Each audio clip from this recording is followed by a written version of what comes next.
Bienvenue dans cette nouvelle rencontre avec les labs qui nous permettra de faire des filigrammes, ces images qu'on le voit dans le papier que par transparence en impression 3D. Pour ça, on va évidemment faire du papier et aussi modifier un petit peu la forme traditionnelle. Pour réaliser ce super projet, direction le Fac Lab à Gennevilliers, on est accueilli par Adrien, Fab Manager. Donc bonjour à toutes et tous, ici vous êtes au Fac Lab à Gennevilliers, un Fab Lab de l'université CY. Donc le Fac Lab, c'est un Fab Lab pionnier en France puisque c'est un des premiers en France et un des premiers dans le milieu universitaire. Dès le début, le Fac Lab a été pensé comme un Fab Lab orienté sur la pédagogie et notamment la possibilité à toutes et tous, étudiants comme non étudiants, de pouvoir venir dans un Fab Lab et d'apprendre en fait l'utilisation de diverses techniques, fabrication numérique, mais pas que. Donc le Fac Lab est un Fab Lab ouvert à tout le monde, mais aussi un Fab Lab qui accueille des projets pédagogiques, donc des groupes polaires ou des groupes d'étudiants. Et on a une troisième activité, toujours pédagogique, qui est la formation avec un diplôme universitaire de Fab Manager. On forme donc au métier de la facilitation et aux techniques de fabrication numérique. Et c'est dans le cadre de cette formation que j'ai pu mener ce projet de papier filigrane imprimé 3D. Donc on est monté à l'étage pour la première étape qui est l'impression du filigrane sur le tissu qui va nous servir de tamis. Donc pour ça j'utilise une Prusa MK3 et donc je vais commencer après avoir retiré le plateau magnétique par l'encoller avec une colle blanche et ensuite on va coller le tissu sur le plateau. Donc ce tissu, je vais essayer de vous montrer un petit zoom ici, c'est un tissu nylon avec environ 11 fils par centimètre. Donc je le plaque bien sur le plateau de manière à ce qu'il ne bouge pas pendant l'impression. Je repositionne le plateau sur l'imprimante et alors l'imprimante elle fait toujours un trait de test en bas du plateau. Donc pour éviter que ce trait de test ne pollue mon tissu et le filigrane, je le protège par un scotch.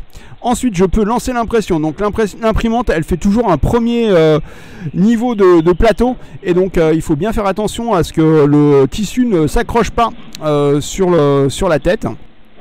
Et après, c'est bon pour la première couche d'impression. Donc là, les réglages 0,2 mm de la première couche. Et je vais une vitesse assez lente pour bien favoriser l'accroche du PLA sur le tissu. Alors, au bout de la première couche, je mets en stop l'impression et je remonte la tête parce que même en faisant une impression très lente, on n'a pas une très bonne accroche.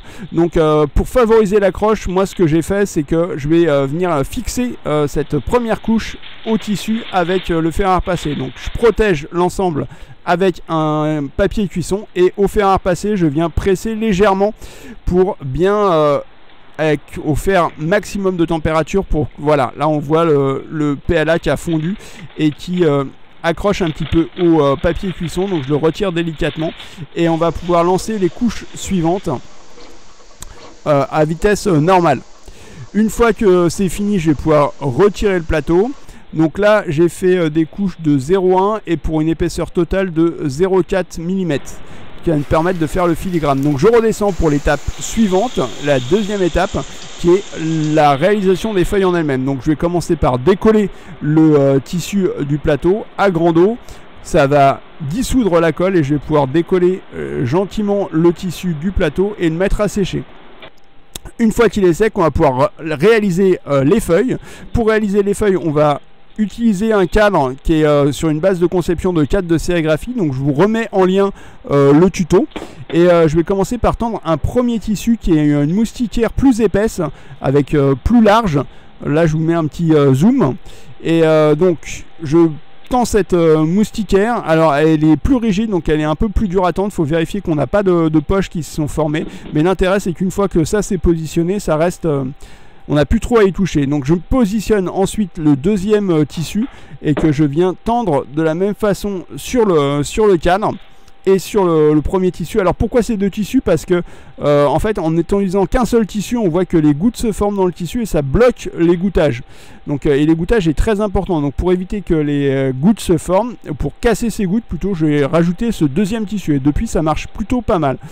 Donc une fois que j'ai fini de tendre ce deuxième tissu, je vais pour éviter que s'il vienne traîner dans la pulpe et choper des fibres, je vais couper l'excédent de tissu.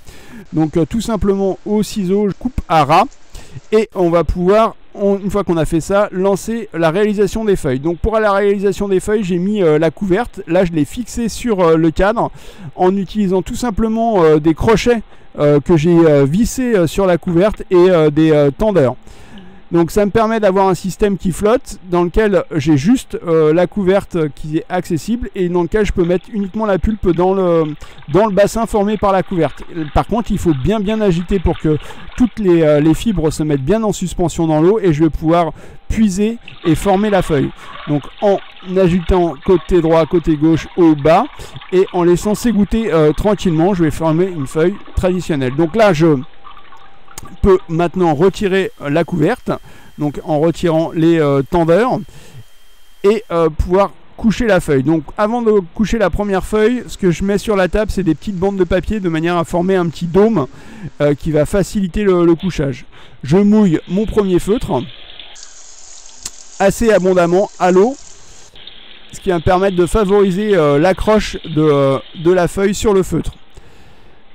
Je positionne le feutre, je viens avec mon cadre le renverser tranquillement sur le feutre et je vais faire la pression pour coucher la feuille. Mais alors pour ça, je vais utiliser un système parce que la première fois que je l'ai fait sans le système en bois, il y avait des bulles qui se formaient et ça faisait des défauts sur les feuilles. Donc ce qu'on s'aperçoit, c'est que sur les formes traditionnelles, on a des pontuseaux qui viennent rigidifier le tamis.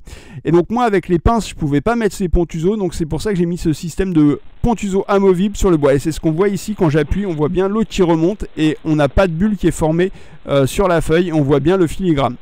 Pour faciliter le levage pour la suite, je positionne une feuille de PVC que je viens tranquillement coller, je rajoute une feuille de feutre et je vais pouvoir faire la deuxième feuille, ce qui va me permettre de vous montrer comment je fixe la couverte sur le cadre avec les deux tendeurs tout simplement. Je retourne, je laisse flotter, je mets la quantité de pulpe qui me permet de bien contrôler le grammage de ma feuille, je retire la couverte, je couche.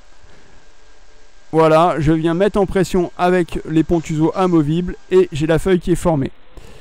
Une fois que j'ai un certain nombre de feuilles qui sont formées, je vais pouvoir passer à l'étape suivante qui est la pressage. Donc pour ça, j'utilise la presse à double levier que si vous suivez la chaîne, vous connaissez déjà. Mais je vous remets le lien ici. Et donc l'idée, c'est vraiment d'évacuer le maximum d'eau des fibres de cellulose de manière à ce que les fibres se collent entre elles. Donc j'évacue l'eau avec une éponge. Alors forcément c'est une presse à imprimer, donc elle n'a pas toute la pression d'une presse à papier. Donc du coup je fais un deuxième petit passage, hop, en verso, toujours avec la même presse, histoire de bien appuyer. Et on va pouvoir maintenant lever les feuilles. Donc je retire la première couche de feutre et ce qui va laisser apparaître la première feuille qui reste collée sur son PVC. Et donc après je peux les mettre à sécher tranquillement. Là je retire une petite merdouille qui s'était posée. Je peux pouvoir les mettre à sécher tranquillement à plat. Je retire le deuxième feutre. La feuille reste un peu accrochée. Donc là je roule bien pour... Voilà, je positionne, je la mets à sécher. La troisième feuille. Donc voilà ce qu'on obtient. Donc des filigrammes qui sont quand même assez bien définis. Là j'ai fait un deuxième test avec le logo CY Université. Globalement c'est quand même bien parti pour faire du neuf, avec du vieux évidemment, ou des cartes de Saint-Valentin par exemple. Je voulais faire un très gros merci à toutes les personnes avec qui j'ai pu échanger, avoir des retours, etc. Parce que c'est vraiment grâce à elles que l'ensemble de ce projet a pu être mené. Et puis si vous avez des infos, des questions, n'hésitez pas.